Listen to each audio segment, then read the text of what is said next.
All right, all you positive heads. On this week's Soul Share episode, I'm very excited to have Keala Kanae here with me on the show.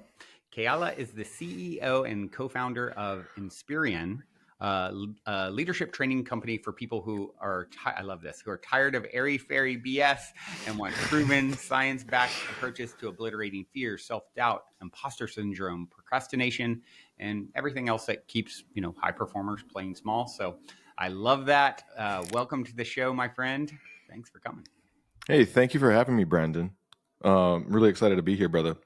And I really love what you're up to here on the podcast. So, Thanks, man. This month, May 2015, I released the first episode of this podcast. So I recorded it a few months before that, released it in May, and yeah, it's 10 years of this journey. So yeah, on that topic, this morning, well, over the last few days since we booked the podcast, I've probably listened to about 7 or 8 episodes. And I had heard some of your episodes prior to that before my team had booked this. And this morning I left you a review, oh, and I just want to take a moment to encourage all of your listeners to leave a 5-star review on whatever platform they're listening in on, because, as you just mentioned, 10 years, I know how, I don't know that the average person realizes how much work goes into a podcast. Like, I've wanted to do a podcast for the last 2 years of my own, and it's just so much that goes into it behind the scenes. Like, some people listen, they hear a 40-minute recording, yeah. and they don't realize like all that goes into it. So, and you're putting out great work into the world, man. So, Oh, for those listening, just drop a review if you can. Oh, thank you so much for saying that. I don't know if anyone has ever done what you just did and encourage people to come and review. And thank you. Yeah, that's very, very thoughtful of you. No problem. So let's see here. I would love to start with my cliche opening question, which is this: You're in an elevator. Woman next to you looks over, says, "What's your passion?" You got 10 floors to answer. What do you say?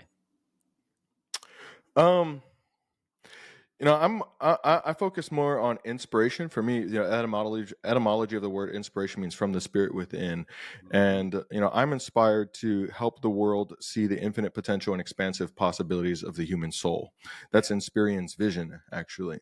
It's our vision statement. That's beautiful. I love that. Well, yeah, and I would say that the two can go hand in hand. Passion and inspiration are like definitely close relatives too, right? Sure. Yeah, I love that. I love that. I always say that, inspiration in spirit. Like if you're inspired, you're tapped into you know, your lane in a sense, right? So, Hmm. so yeah, I definitely feel and appreciate that. So, if you would share, take a few minutes and share whatever feels relevant to share to give us some sort of insight into, who you are, how you got here, your backstory. Yeah, no problem, brother.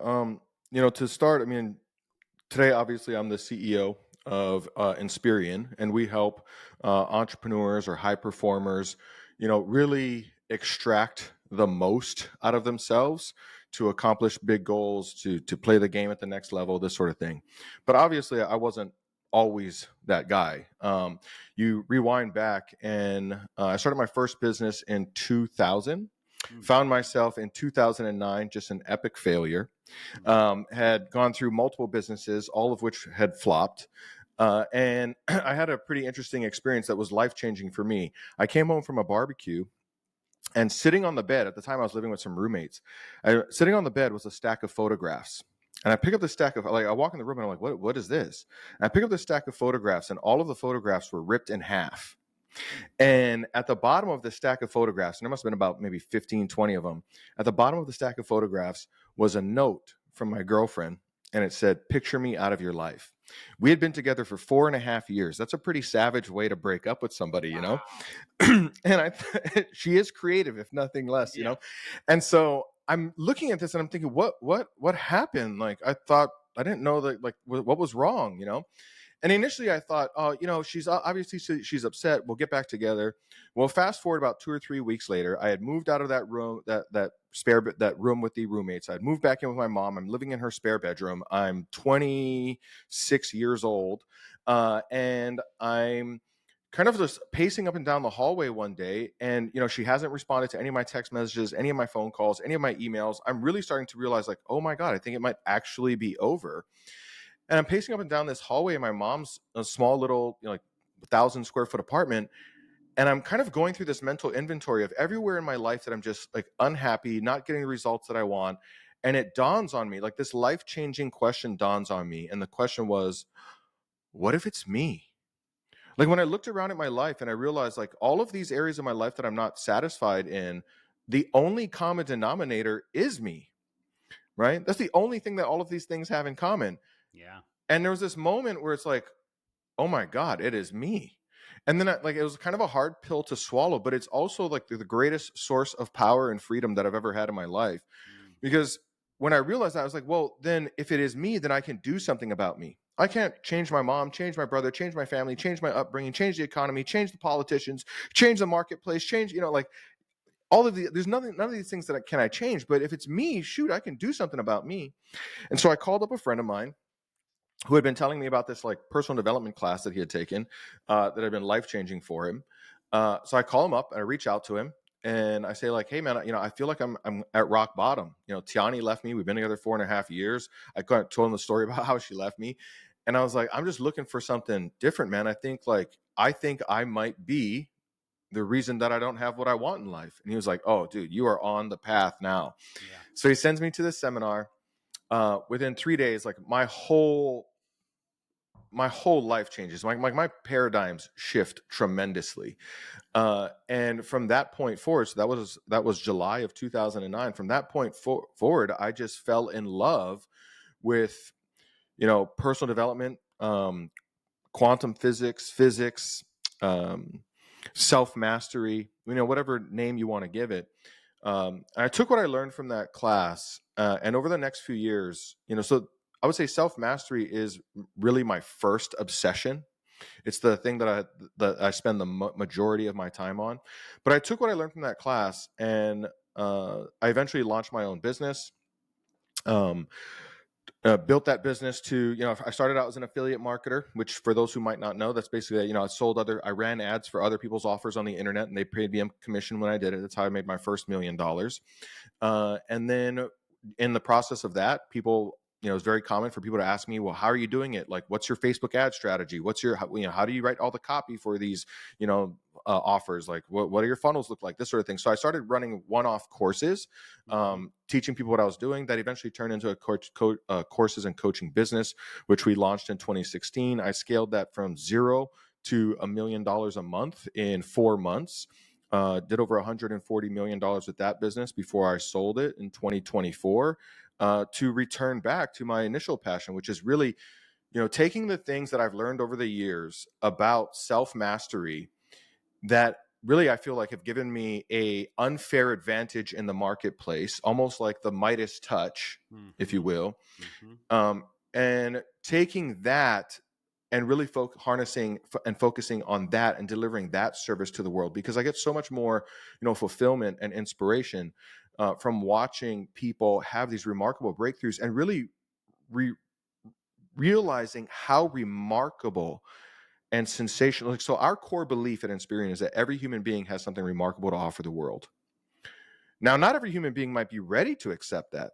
Right. Not every human being might be ready even to see that or acknowledge that, but that's our core belief. And so we are on a mission to help as many people as possible who are open to that, to see their true potential.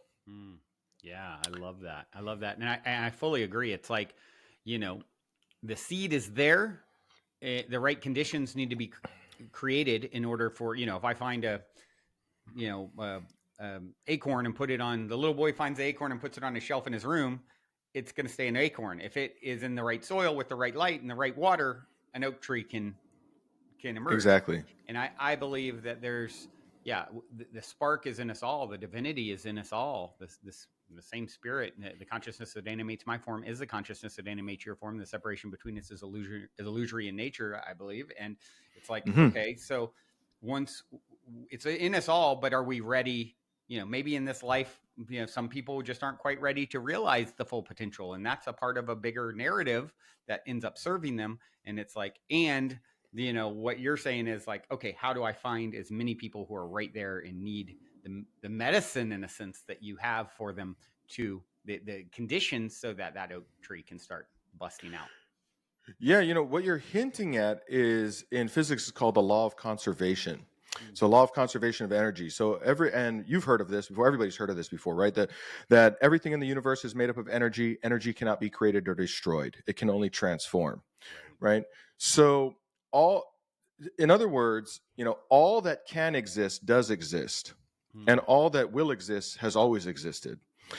And so that consciousness that you're referring to, that exists inside all of us, but we express it in a different form. That's the transformational piece. Yeah. So the wisdom, so said differently, the wisdom of God exists in all of us, but we'll express it in our own unique forms, according to our highest values, which I call our power code. Yeah. Yeah. I love that. The power code, huh? Yeah. Please say more. Okay, so I mean that's a robust question, but I'll do my best to keep it as succinct as Yeah. possible. I don't know if I've ever just said say more. I felt like you had more to say, and I kind of like made a gesture like I was going to say something. So, all right, so I'm an as efficient. I'm a conserving interviewer. You know what I mean? I'm very efficient. it's brilliant. It's brilliant. So, how do I? So I'm sure like most of us run into, or most of us have goals that we want to accomplish in our life, and in the process of achieving those goals, we tend to face things like procrastination, hesitation, frustration, self-sabotage, imposter syndrome, self-doubt. And most people would think that those things are limitations. They're things that are in the way of us getting what we want in life. But in reality, those things are actually the secret to finding our life's purpose. So, and what I'm about to share is this comes from two major fields of study, axiology and teleology. And I formulated it in a way that I call it the power code. So every one of us has a code, a hidden code in our mind. And when we abide by the code, we unlock inspiration, alignment, fulfillment, discipline, fortitude, follow through, commitment, vision, purpose. When we defy the code, we are going to create symptoms: procrastination, hesitation, frustration, self-sabotage, imposter syndrome. And so through the lens of axiology, we can observe that every human being has a set of values that governs their life. And these set of values are a hierarchy, meaning there's a thing that we value most down to the things that we value so little that we don't even think about them. They never even cross our mind. Now, oftentimes when I say values, people will tend to think that I'm talking about things like honesty, justice, integrity, fairness. But those are social ideals. And that's not what I'm referring to. What I'm referring to is every day that you and I wake up, Brandon, we have a finite set of resources, and we're going to deploy those resources into our day according to the things that we value most in our life, down to the things that we potentially don't value at all. Yeah. So I'll give you a simple example. Let's say, you have a husband and a wife, and we'll call the husband Harry, the wife Wendy. And I want to be clear, I'm about to give an extremely stereotypical example of a husband and wife in Western society. And I'm in no way, shape, or form trying to say that like this is what every husband should be like, or what every wife should be like, or this is a husband's role in a household and a wife's role in I'm not even saying that they need to be biologically male and biologically female, right? I'm just saying it's too late. You're already canceled. I'm simply it's difficult to explain the concept with that and try to tiptoe around the sensitivity issues. But let's say that Harry wakes up every day and the first thing that he thinks about is his business and the projects in the business and things he's working on in the business. And then, if he's not working on the business, he wants to be a better leader. So he's going to conferences, he's reading books, he's attending seminars, he's listening to podcasts like this one or something, right? And then if he's not doing that, then he's trying to manage the family's wealth. He's saving, he's investing, he's looking at long-term financial stability. Now, Wendy, when she wakes up in the morning, first thing she starts thinking about is the kids, after school programs, the kids' sports, the kids' education, the kids' health, this sort of thing. So her life almost feels like it's the kids. Now, Harry says that he wants to go to the gym and get in shape and get those six-pack abs. He notices he's been sitting behind a desk for a long time, and his belly's hanging over his belt line. But for whatever reason, he just doesn't seem to be able to stick with it. And then Wendy, she says she wants to start her own business. She doesn't want to be entirely dependent on Harry. But she seems to go from thing to thing to thing. She starts things, she stops things, she gives up, she starts again. And she thinks that, for whatever reason, she's just maybe, she might call herself a failure. Now, Harry and Wendy, they go to the mall today. They're walking around the mall. Let's say they're holding hands. They're never more than 3 feet apart. So that means their environment is 100% identical, but they're going to have completely unique experiences based on their set of values. Like, they're going to start to filter the world around them based on their values. Harry's going to notice the stores that are really busy that might make a great, investment opportunity. He's going to notice that a location is available for lease, and he might wonder what business he could put there. He's going to notice when he walks by the bookstore if there's a sale in the business section. Wendy's going to notice that her daughter's favorite clothing store has a sale, that children's school supplies are marked down, that she's thinking about gifts that she could get them for Christmas or birthdays that might be coming up. So literally the world around them is 100% identical, but they filter it right through their set of values. Right. Okay. So our values govern how we filter the world around us.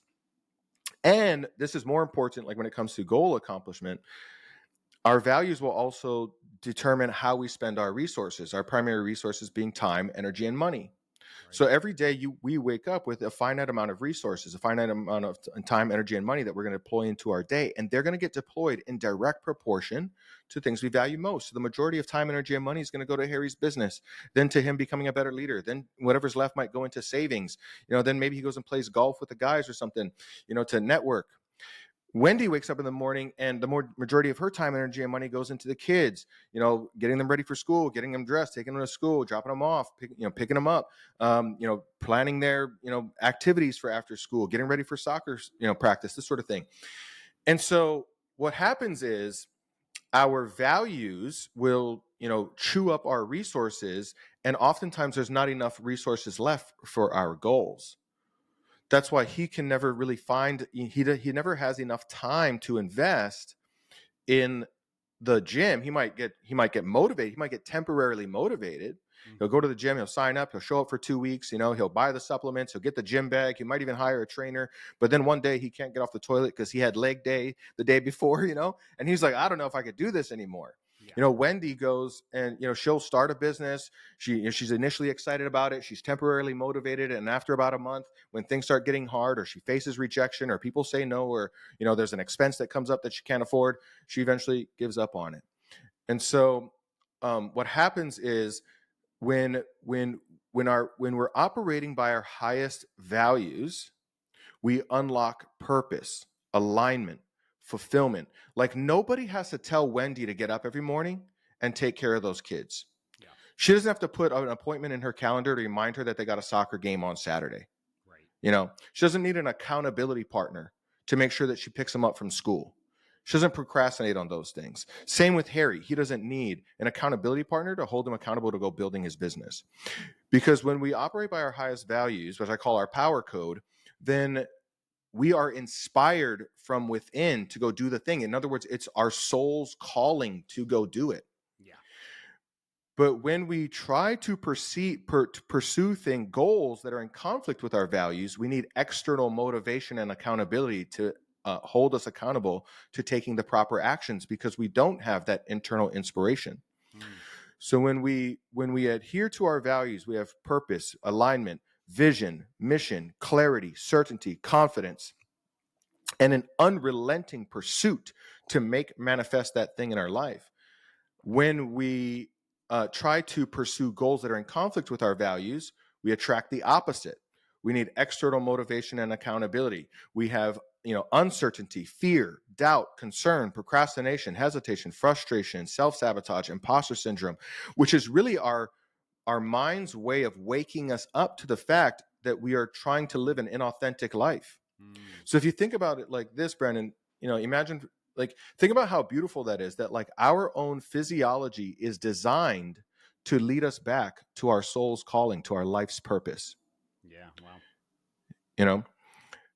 So, and if you think about, did God, nature, the universe, whatever we want to call it, did it, give us these goals, dreams, and aspirations in our life, and then, as some sort of cruel, mischievous joke, infected us with procrastination?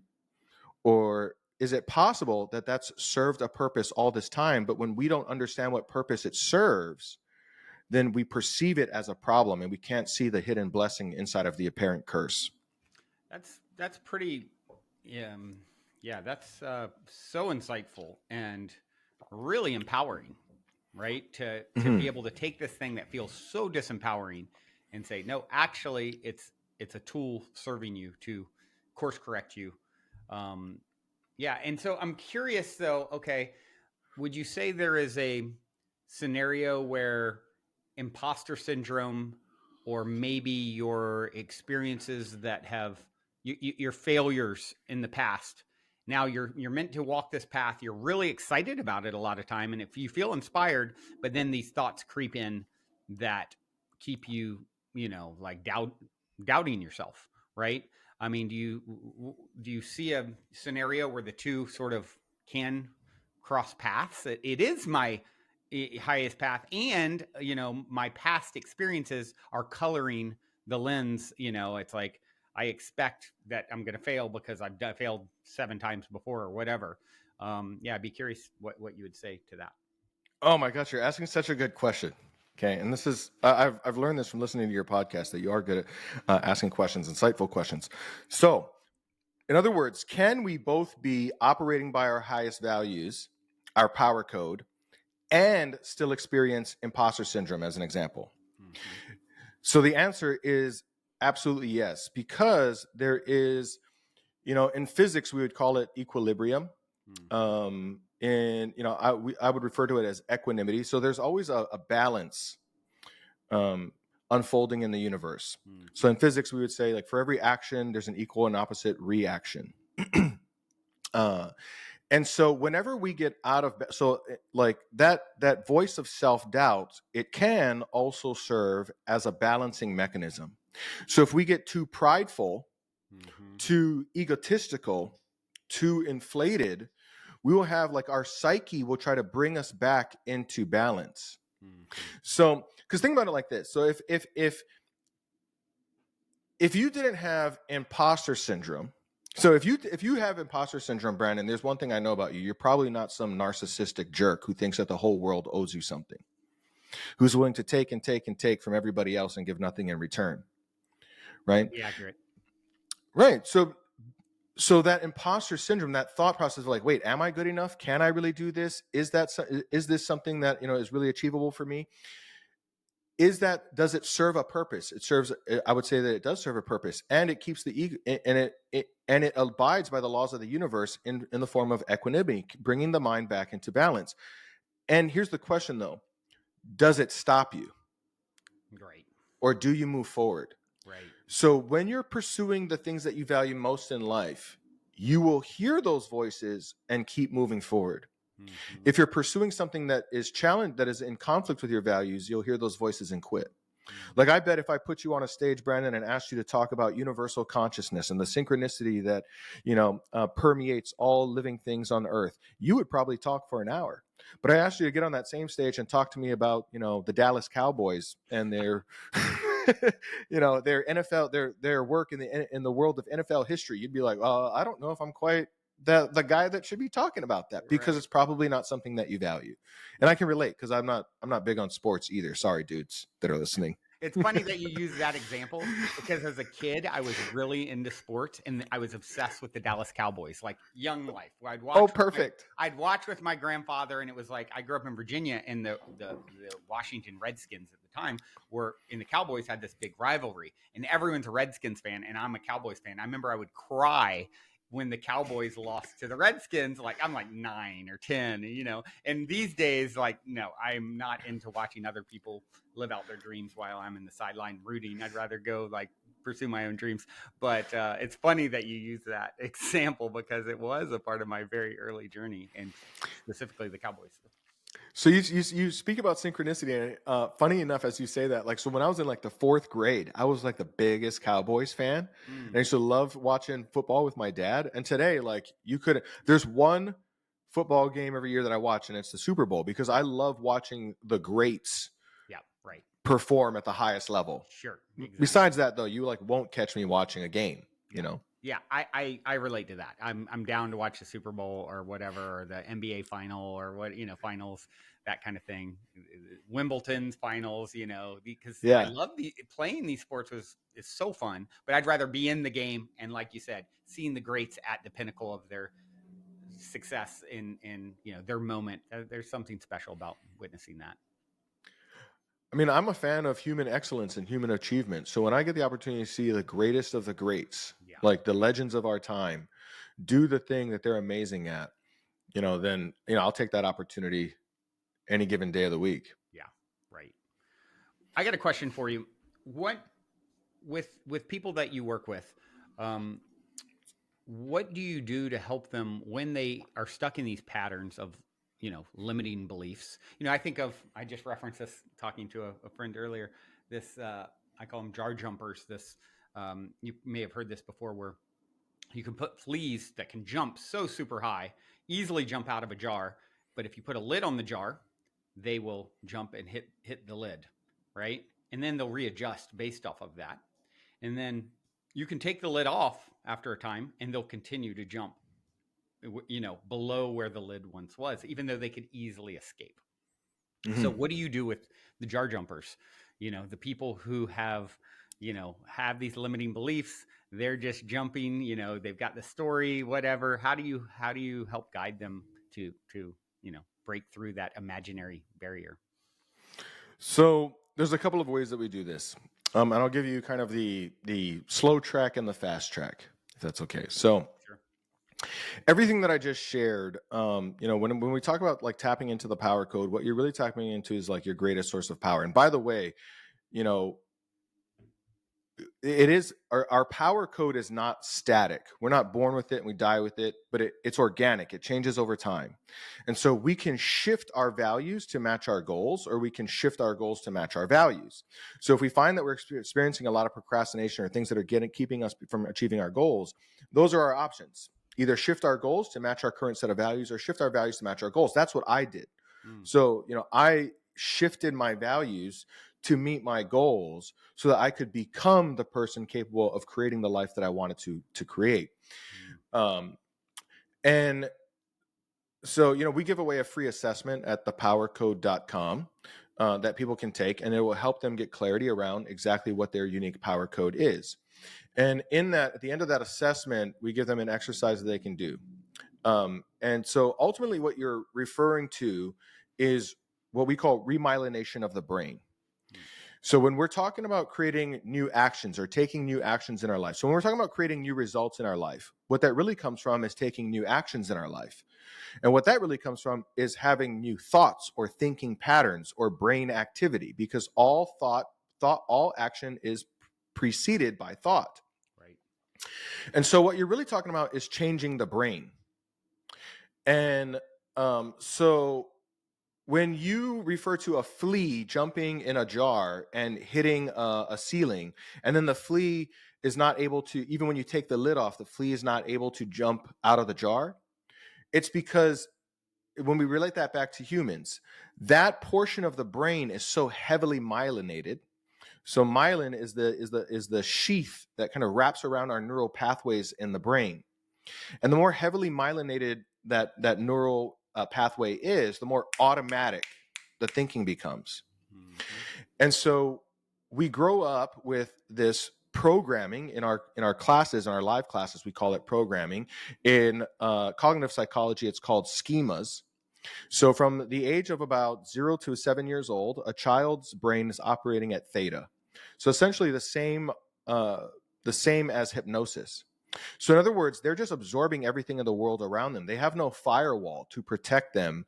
Like there's no the prefrontal cortex hasn't come online yet. So there's no rational, logical thought. They're not able to, realize that like, oh, mom left because her and dad fell out of love. No, it's like mom left. She must not love me. Right. And so that becomes our typical baseline programming. And over the years, as we continue to age, what will happen is that fundamental programming, like what's interesting about the mind and human beings in general is that we tend to want to be right. Most of us would rather be right than be rich. We'd rather be right than be happy. I mean, divorces happen because we'd rather be right than be married. Yeah. And so once we have these fundamental beliefs about ourselves or the world around us, we tend to find evidence to support that belief. In other words, we filter the world. So we don't see the world the way it is. We see the world the way we are. Right. And we then filter the world, we filter our experiences to reinforce those beliefs. So these beliefs become heavily myelinated neural pathways in the brain. Yeah. So one way that we do this is at the end of the power code assessment, there's an exercise in which I give you a question and I say, how is, once you're clear about what your values are, how is insert goal a benefit and service to your highest values? So when I first learned this, I did my exercise was, how is building a business that serves ever greater numbers of people a benefit and service to the things I value most? And I started finding 200. I started with a goal, and this came from a mentor of mine, Dr. John DeMartini. And I started with the goal of coming up with 200 benefits. And so I made a list of 200. And then I kept going because I know that at 200, neuroplasticity begins, meaning the brain is beginning to shape, like those neural pathways are beginning to become quote unquote plastic. They're willing to mold and create new neural pathways. And then the more evidence that I can build on top of that, the more I can remyelinate the brain and create new neural pathways. Right. And so I ended up coming up with 1,200 benefits that I listed on an Evernote document over time. And what happens is like your subconscious over time, it becomes so ingrained that like subconsciously I started looking for subconsciously I started just pursuing the things that made me money. Now the reality is that there's a much faster way to do this.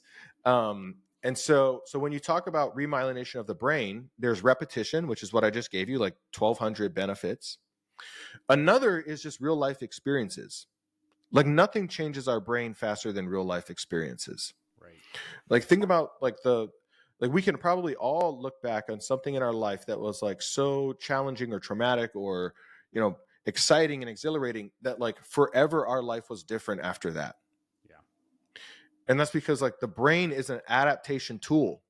So the greater the stress that it's under, whether that stress is eustress or distress, eustress being the positive form of stress, distress being the negative form of stress. Whether it's eustress or distress, whenever it's under a great deal of stress, it adapts quickly.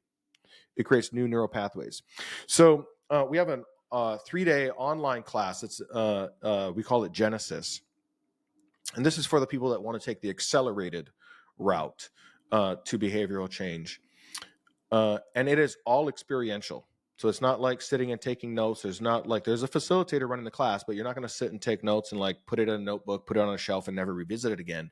Yeah. It's games, it's activities, it's small groups, and through a set of experiences, what happens is we create an environment wherein somebody has the opportunity to become aware of the beliefs, the hidden belief systems that are quietly running their life.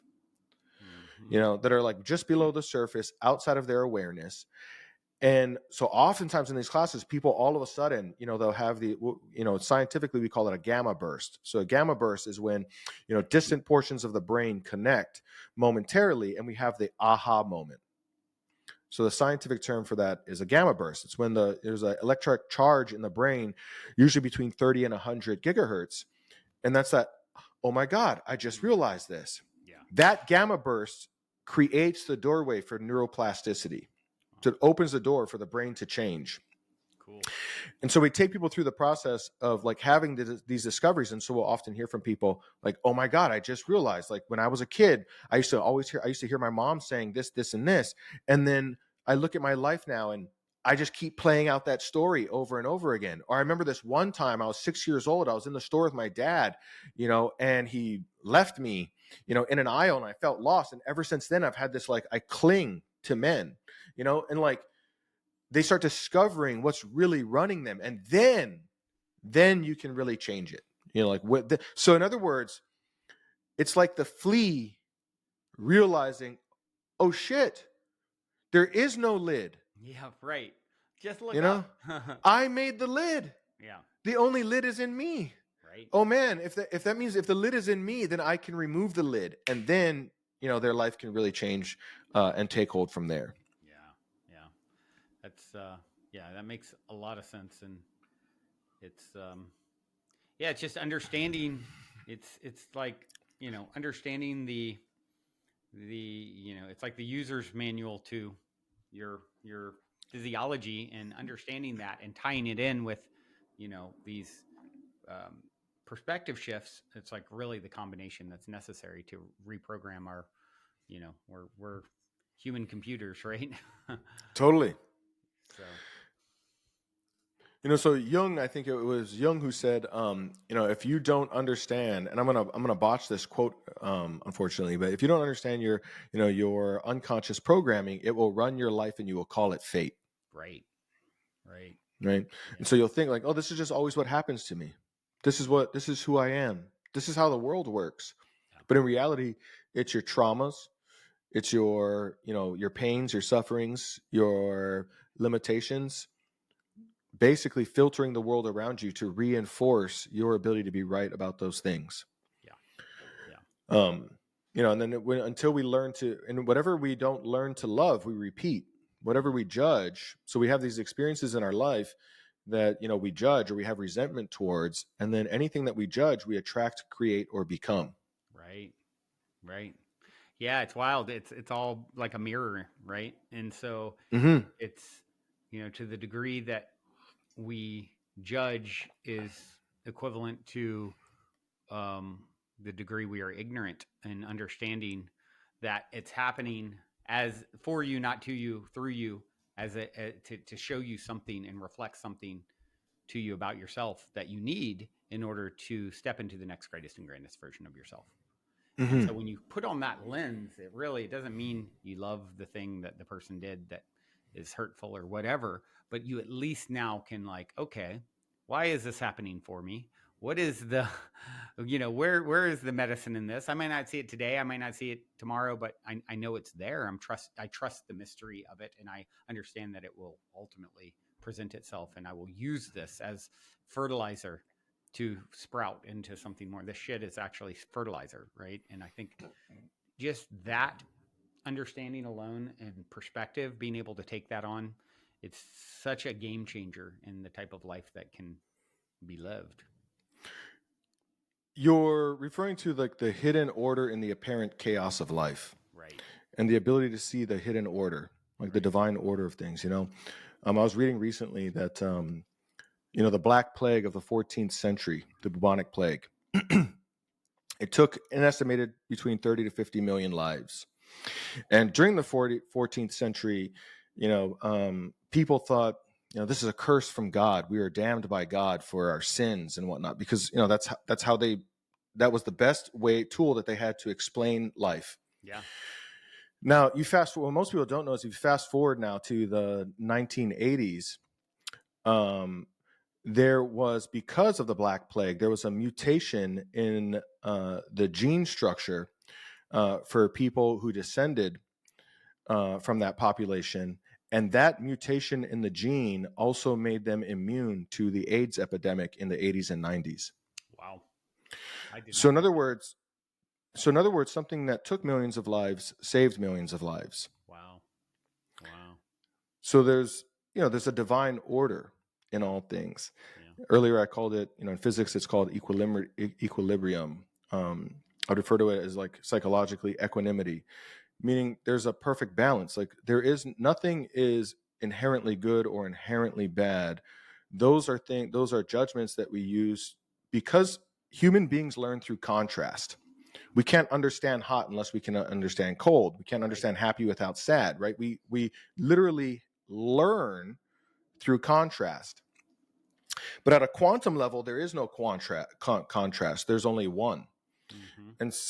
And so when we perceive something as good, what's actually happening is we are conscious of the benefits and therefore unconscious of the drawbacks. Mm. When we label something as bad, Mm. we are conscious of the drawbacks unconscious of the benefits. And we know that these two sides of the mind exist. Recently, neuroscientists discovered that for every memory, there's an anti-memory. Hmm. So there, for everything, there is an equal and opposite thing in the universe to bring the universe back to balance. Yeah. Right. And so, in other words, if the universe is made up of energy, most of us will have grown up in an era where, we refer to, the smallest form of energy as an atom. An atom is made up of an equal positive and negative charge. And if that's the fabric that makes up the universe, how can anything exist that's not both? Right. Wow. Yeah, that's well put. Well You know, put. Yeah. Yeah, and it's in realizing that you can you can find your own equanimity, right? You can just like, okay, I'm not going to overly attach to this positive happening in my life. Yeah, I'm going to appreciate it and enjoy it and all the things and know that yeah, there's another way to say it is the higher the branches, the deeper the roots. The brighter the yes, light, the larger the shadow it casts, as right? within, so without. Yeah, that this great work of art behind me, it would not be a beautiful work of art without all the shadow in it, right? Hmm. And so it's understanding this as the fundamental principle of all things. It's like now, like you said, there isn't really good and bad. There can be relative truths, like Right. you and I are separate. That's true. You and I are one. I believe that's true. Like Hmm. depending on the vantage point from which we are speaking. And so it's like, okay, relatively, there could be some negative or bad consequence or something that causes, pain, suffering, challenge. And, it's like, I love how also thinking of, I don't know if you ever heard this about, they did a study where they took trees and they grew them in the perfect environment. Have you heard of this? No. And so perfect environment, perfect soil, perfect light, water, and they would grow to a certain point, and then they would fall over, and they were like puzzled, and then they finally realized what was missing, and what was missing was the stress that the wind causes on the roots. Mm. So it's like, oh my I god. love this. Yeah, man, it's so powerful. It's so important. Like, so often we tend to, like, as parents, we want to give our kids every advantage Mhm. except disadvantage. Wow. Yeah. I saw the CEO of NVIDIA in an interview recently speaking at Stanford University. And he says, graduates of Stanford, we have Stanford graduates in the company. And as graduates of Stanford, you tend to have high expectations, and you should have high expectations. You go to one of the brightest schools in the world. You're surrounded by some of the brightest people. You have remarkable minds. You're sharp and talented. But a challenge with people with high expectations is that they tend to have low resilience. And he said, this is going to sound, and of course I'm paraphrasing, right? He said, this is going to sound, uh, you know, negative, but because of that, I wish upon you much pain and suffering, Mm. so that you can, because unfortunately, resilience is much more, conducive with success than expectation. Mm. And so he says, in my company, we celebrate with glee when we face big challenges. We say, man, this is going to cause a lot of pain and suffering, you know. And so we tend to live in a world where, there's like this common human fantasy. Probably one of the most common human fantasies of all is that we can live some sort of a, one-sided life, that we're, that we can be always happy, never sad, always kind, never cruel, always peaceful, never wrathful, always positive, never negative, kind of a thing, but if you look at 10,000 years of written human history, there's never a single person who's ever done it. Yeah, right. Not even the deities Yeah, that's right. in any culture, in any religion, have ever done it. Like, they all talk about the wraths of God, and the And that got vengeance. his head cut off, and that turned into an elephant man. Yes, right. So so in other words, like, the source of our pain and suffering is also the source of our greatest gift. Mm. Our mess is also our message. And you bring a lot of people out here on your show who share that their mess is their message. Right. There was a time in my life where I grew up in a I didn't believe in myself, and I didn't have a lot of people around me. I didn't have family that, like, was around, that encouraged me and believed in me, necessarily. And so when I went to that seminar back in 2009 that I talked about, that was like the first time that somebody said, like, there's greatness in you. Mm.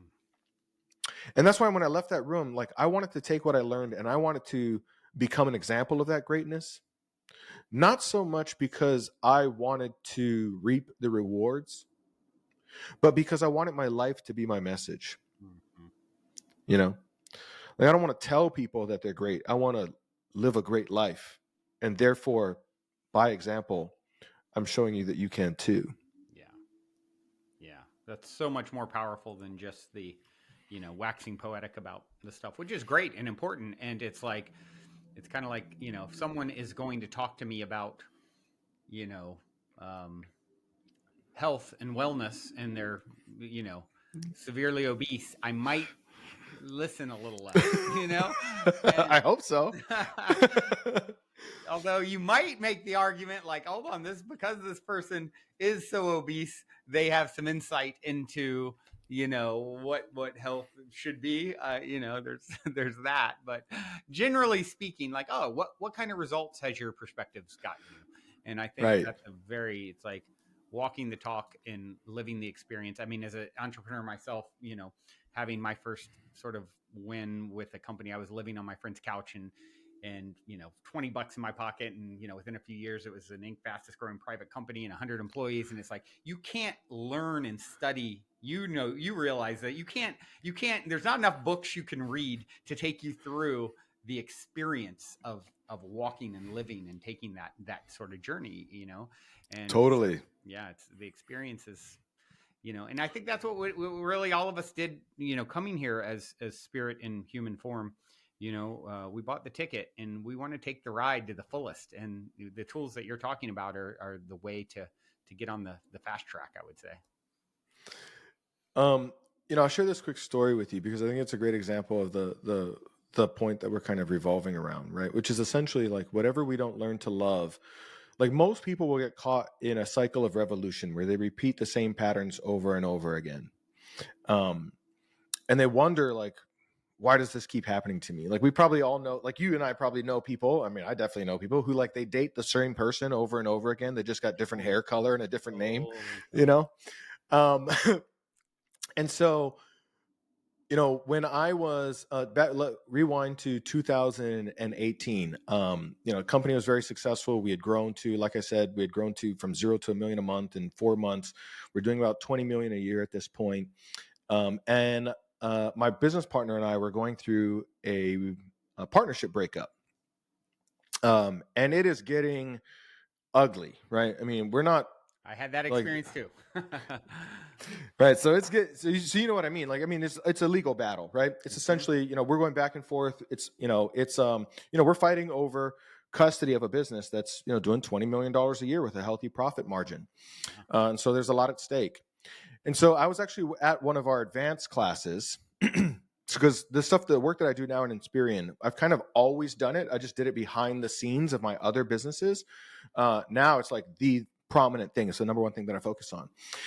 But so I was at one of our advanced classes, and one of the facilitators was there. She does a 2-day piece for our students. And I was sitting with her and I was talking with her and I was telling her about what I was going through. And she's like, you should participate in the exercise, which ultimately the exercise is about learning to love some great challenge in your life and seeing the hidden blessing in the apparent curse. Yeah. And she's like, you should do the exercise tomorrow. And I was like, I'm good. I'm here to support the students and whatnot. She's like, I really think you should. So the next day rolls around and I start doing the exercise. And part of it is, one part of it is around the law of reflection, which, in physics, that's, the angle at which light hits a mirror is the angle at which it bounces off of a mirror. But similarly, from a psychological perspective, law of reflection is essentially that anything that we judge in others is what we disown about ourselves. And so the exercise starts off with like, I'm actually making a list of the characteristics and traits that I'm judging about my business partner. And then I'm owning, because there's only about 4,600 human characteristics and traits in the Oxford Dictionary, and every human being has all of them because law of conservation, everything that can exist in a human being does exist in a human being, just in its own unique form. Right. So I'm taking, so I'm listing all these traits. And I'm really seeing, like, how do I express those traits in my life? Like, where in my life have I expressed those traits? And I'm taking ownership of those traits, because here's a question for you. Like, how can we love ourselves if we're disowning parts of ourselves. Right. So I'm, owning these traits that I'm judging about him. And as I'm doing that, I realize, oh my God, he's my dad. Like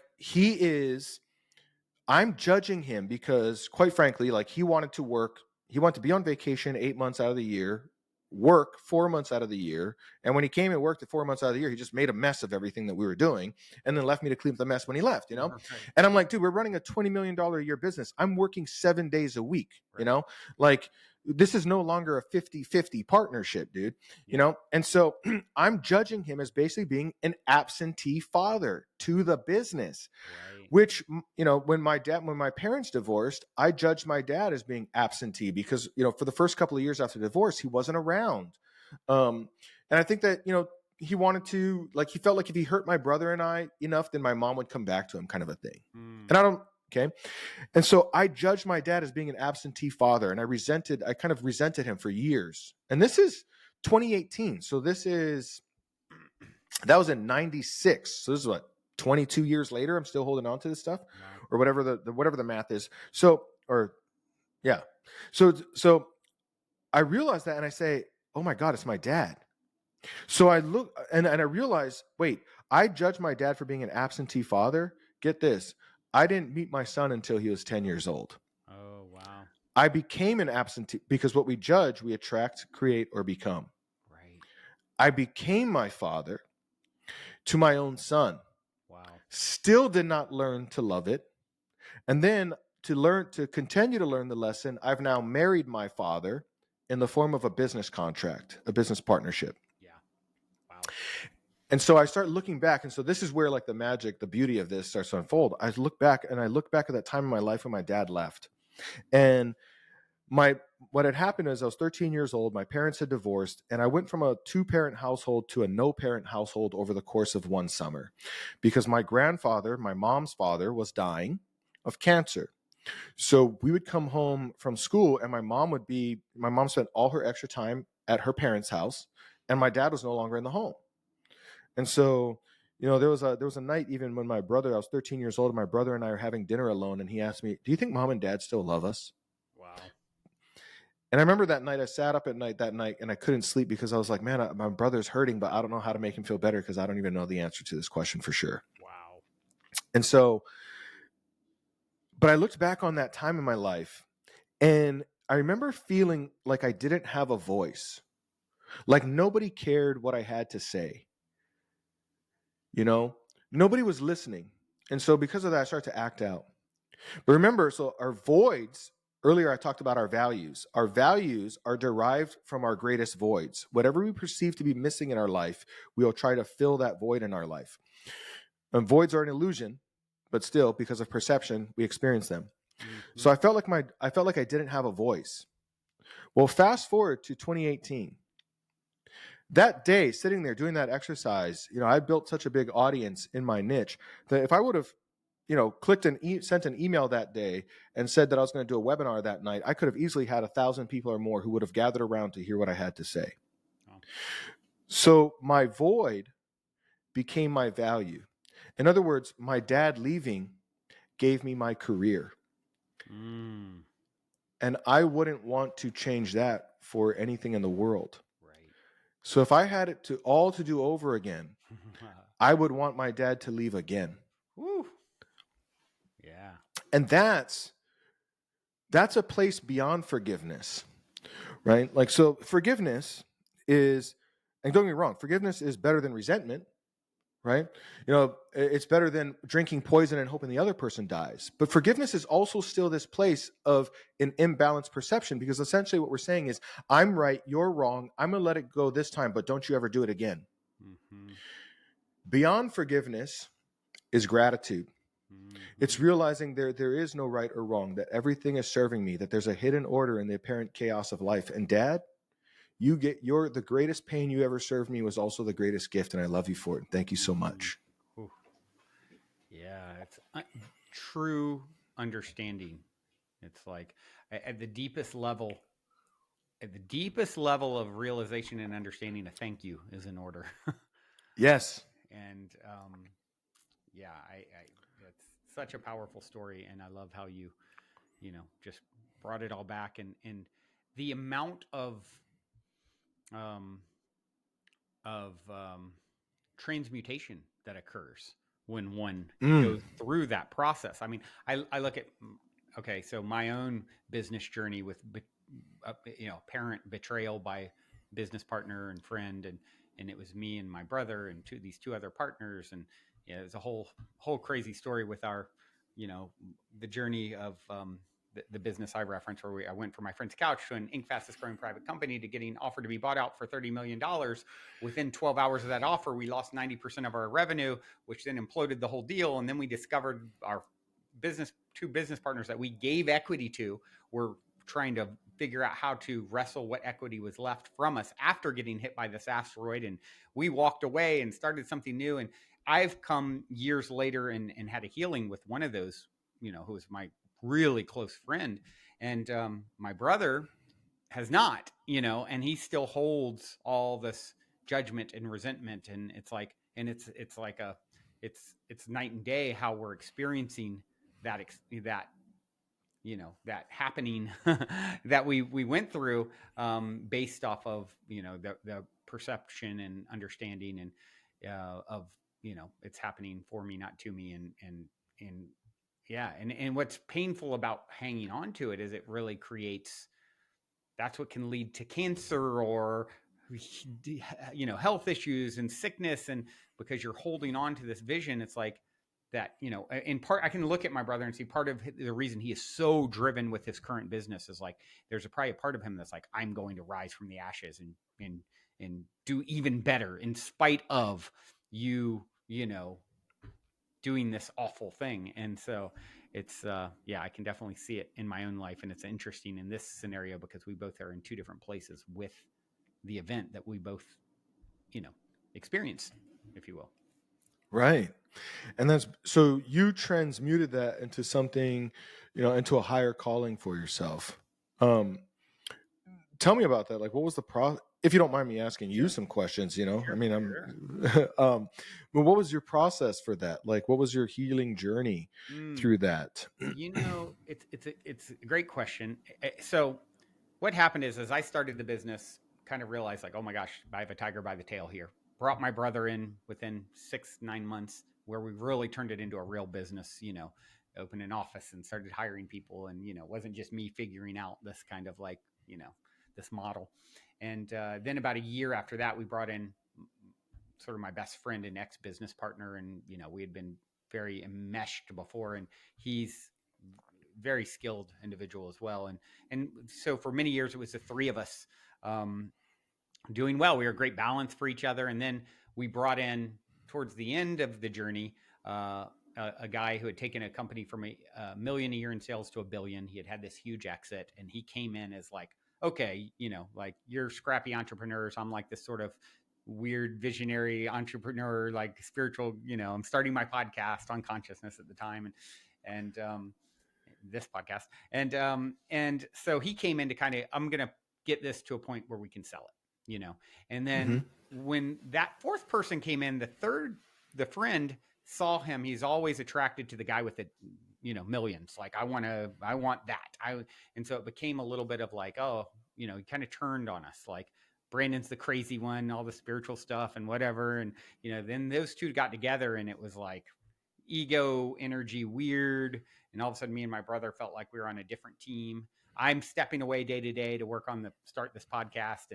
And then the fourth guy, he did get us to the point of they offered to be bought out for months of due diligence. Here's your $30 million offer. And then the friend partner had went and had meetings unbeknownst to us that we worked. It was a company called Resort Share, and we basically we're working with Wyndham timeshare owners, helping them to rent out their unused inventory. And Wyndham is not a good company. And they're, yeah, just their morals and ethics are not high. And he took a meeting with them, and it showed them everything that we were doing under the hood, kind of thinking he was going to create a bridge, and instead that caused them to want to shut us down. And he did it unbeknownst to the rest of us because his ego was really out of control at the time. And so they went to like Priceline, Booking.com. We were doing about $1 million a month in rental with them at that time, and said, look, we're the biggest timeshare developer, the biggest hotel developer, 1 in 4 hotels. We want to form a better partnership with you. They're the biggest online travel agency, the two guys coming together, and we want you not to do rental with these guys anymore that have shown us up their skirt, kind of thing.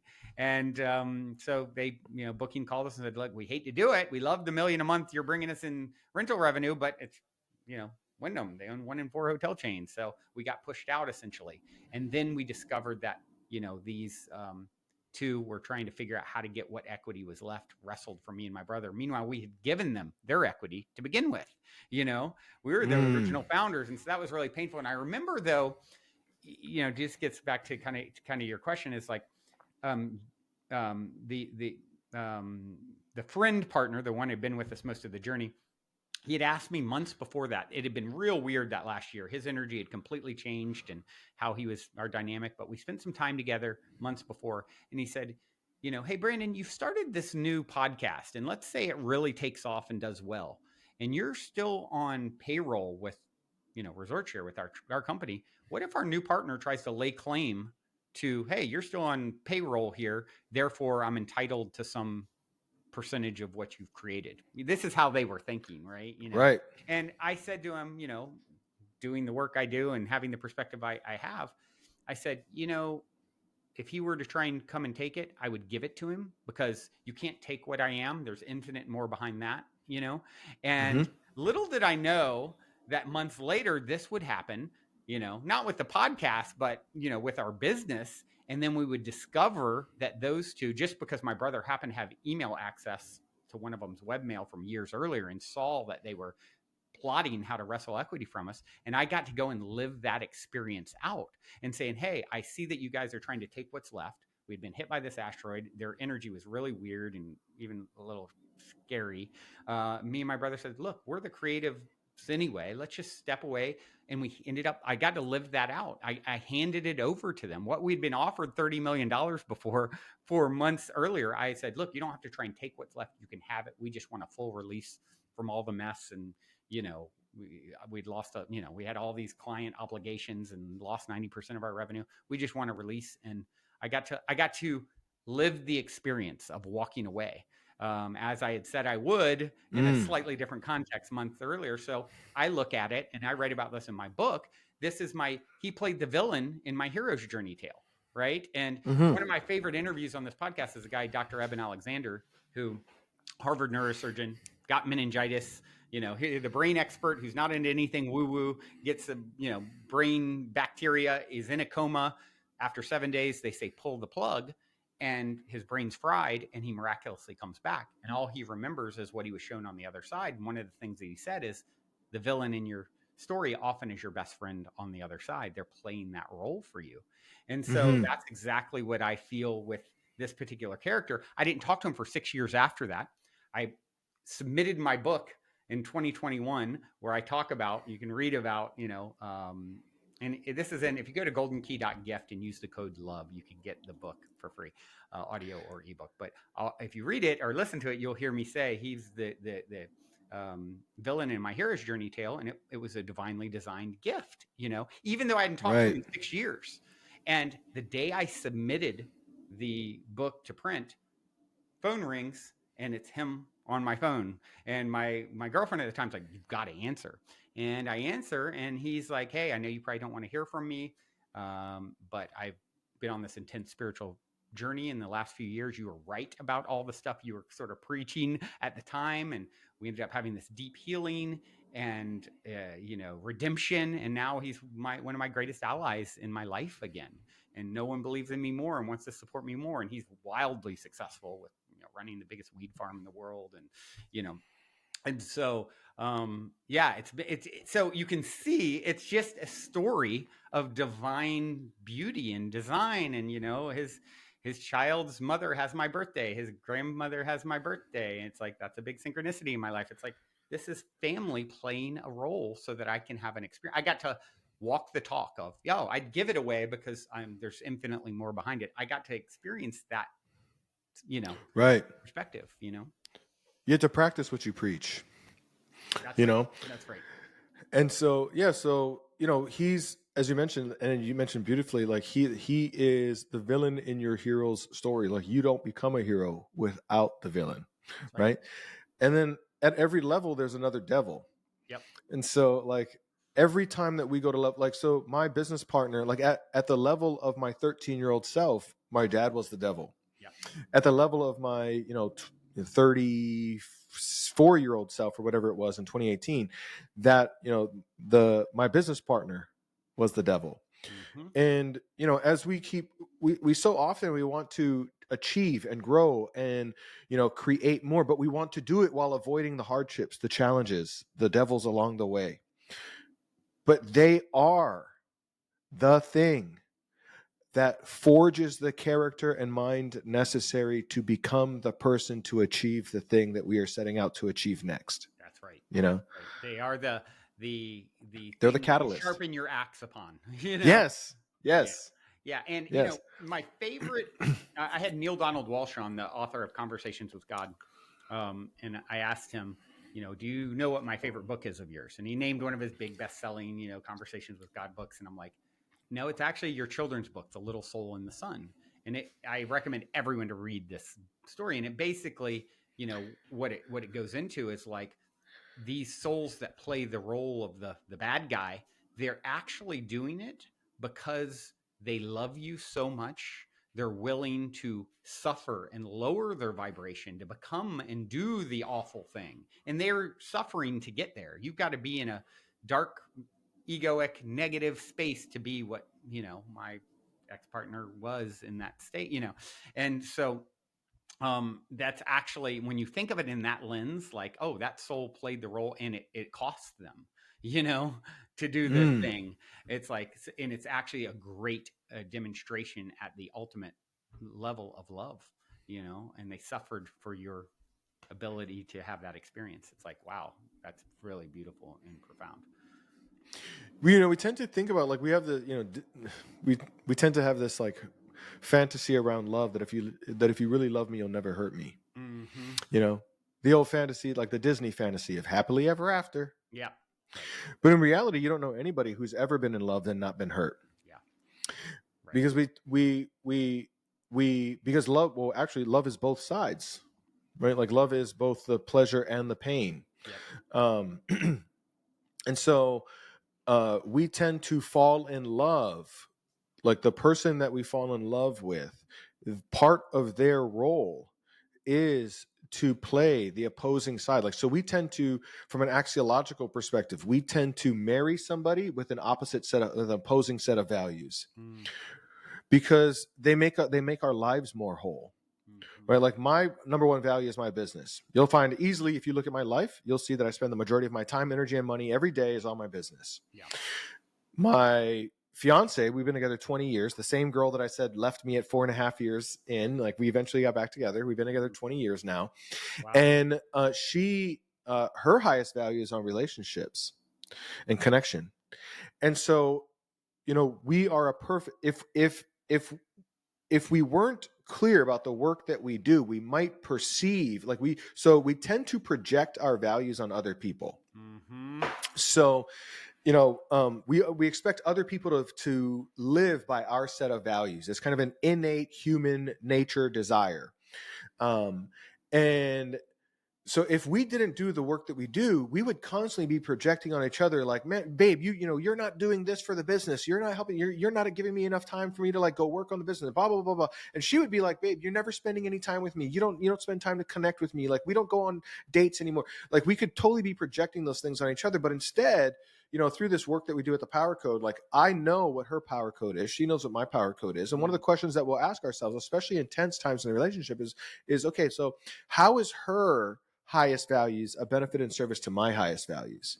Like, how is her value on connection a benefit and service to my values? And so in my companies, she's the one that creates the connection.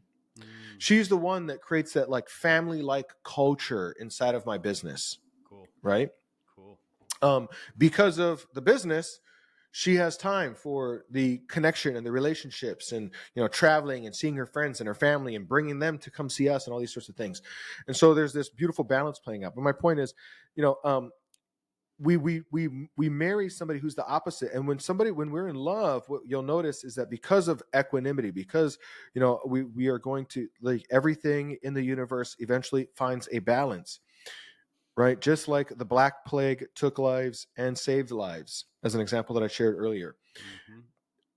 Our spouse's job is often to play the villain. So if we get too egotistical, too prideful, too puffed up, they will say things and bring up problems and create conflict that brings us back down to balance. Yeah. But if we're shameful and we put ourselves down, knock ourselves down, and feel shame and guilt for something, they'll often be the ones that pick us up and remind us of who we are. They're bringing us back to balance. And that's the role of love, is not to be the person who's like always on your side and always agrees with you and always sees the best in you. No, their job is to help bring you back to balance, so that you can experience the hidden order in the apparent chaos of life. But because of these fantasies, we tend to think that, like, oh, if you truly love me, you'll never hurt me. Yeah. But again, as we just discussed, like, our pains are also our greatest blessings. Our greatest pains are also our greatest blessings. So anyway, I kind of went off on a rant there. It makes me think of, I've seen this quote, and I'm kind of paraphrasing, but love is about finding the person that you're willing to hurt for. And, to some degree. So, every time I've seen that, I'm like, yes, that is so spot on. It's like, okay, you're worthy of, go ahead, like, let's do this. And, I just went through a breakup 6 months ago, 5-year relationship, and that person and the way they navigated it and showed up in that process was the most hurtful, thing I've been through in a relationship, and I've been in a lot of them. So it's like, I just lived it, and it's like, and it sparked all kinds of realizations about my patterning in relationship, and what I want next, and the contrast, and what I want different, and what I'll do, how I'll show up different, and how I contributed to that. And so it is a beautiful dance that we're immersed in, and it is not for the faint of heart. Mm-hmm. Well, the masses of life experience life as chaos. Thermodynamics, it's entropy, that the universe tends towards disorder. Yeah. So entropy and order would be balances of opposites. So the masses live in a world of chaos, but a master knows that hidden in that chaos is a divine order. That when it feels like the road is falling out from beneath us, it's actually rising up to meet us. That when it feels like we are missionless and purposeless, we are actually on path to finding our mission and purpose. And so everything is ultimately serving us. And it's interesting that, like, most people involved in this work, they would say, like, they would agree with that. Yeah, of course, life is always serving me. So it's always working out in my favor. But then the next time they run into a roadblock, they're like, what the F is this? Totally. I can't believe this is happening. I can't believe that person did that to me.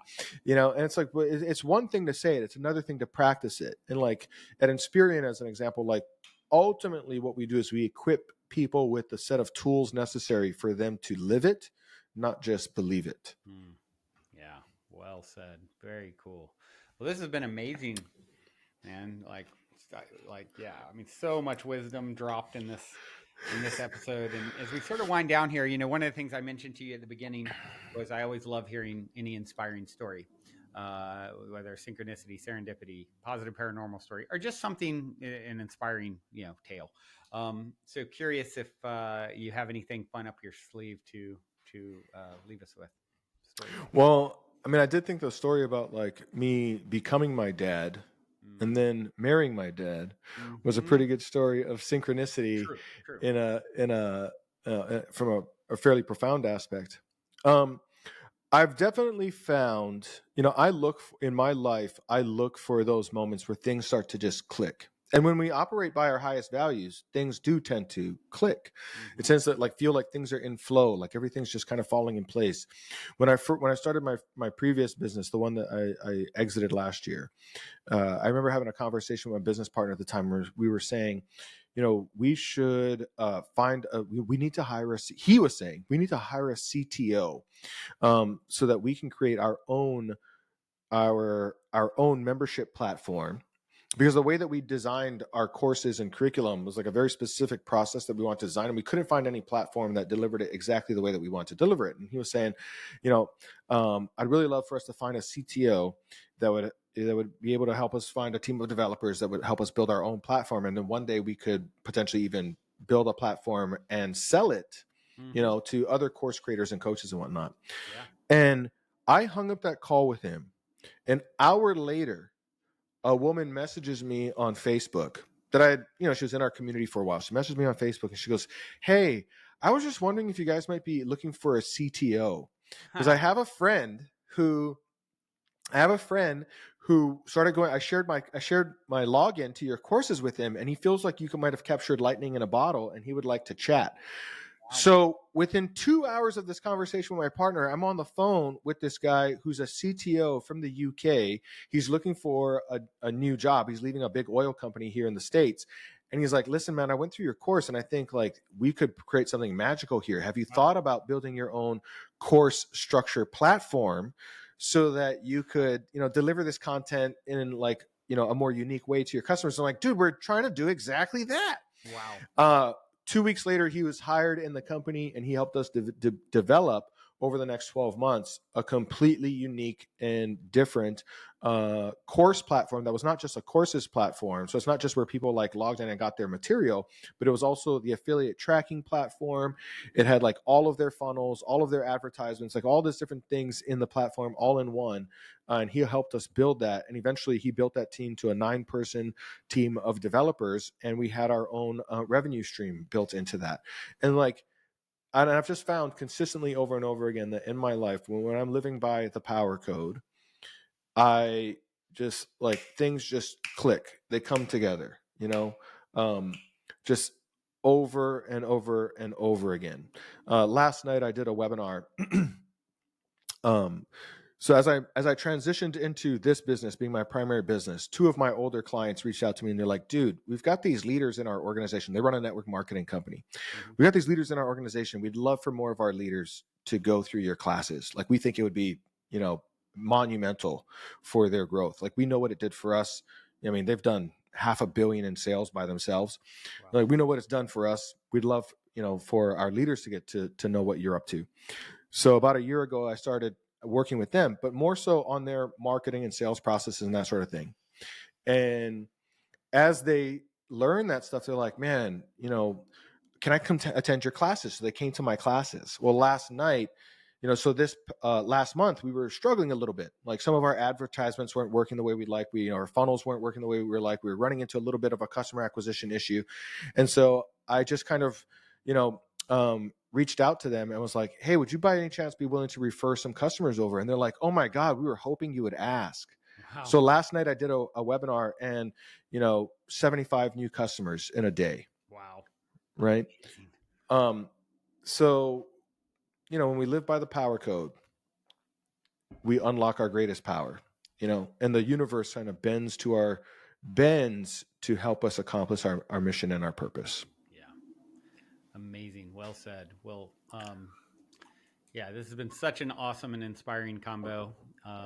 What is the best way for people to connect with you, follow your work, check out your courses, etc.? I appreciate you asking. Yeah, I mean, I think the best place is, thepowercode.com. There's a free assessment that you can take. You can download it. That will get you, on our email list. We send a lot of content out to the email list. If you want to, on the next page, you're able to register for a 2-hour, masterclass. It's not a 2-hour long sales pitch. It's literally like, people leave that and they're like, "Oh my God, I got so much out of this alone. Like, how do I work with you?" So there's a 2-hour masterclass that's optional that goes deeper into the concepts of the power code. And then, once you're on our email list, I send out quite a bit of content on all of the major things that, entrepreneurs and high achievers tend to struggle with.